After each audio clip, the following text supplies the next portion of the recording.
మీకు నీతి సూర్యుడు ఉదయించును.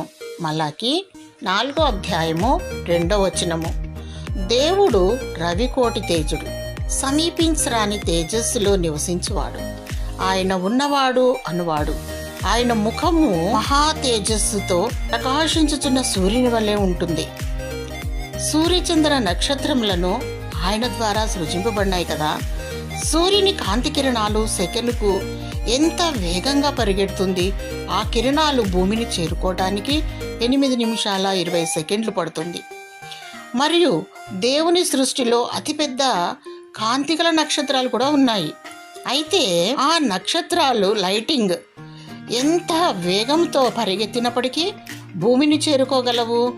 దేవుడు ఉన్నవాడు అనువాడు. ఆయన మొదటివాడు కడపటివాడు. ఆయన గొప్ప దేవుడు. ఆకాశము నా సింహాసనము, భూమి నా పాదపీఠము అని సెలవిచ్చాడు. ఆయన ముఖము సూర్యబింబము వంటిది.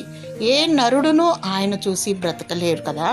ప్రభువైన యేసుక్రీస్తు నేను లోకమునకు వెలుగును అని సెలవిచ్చాడు.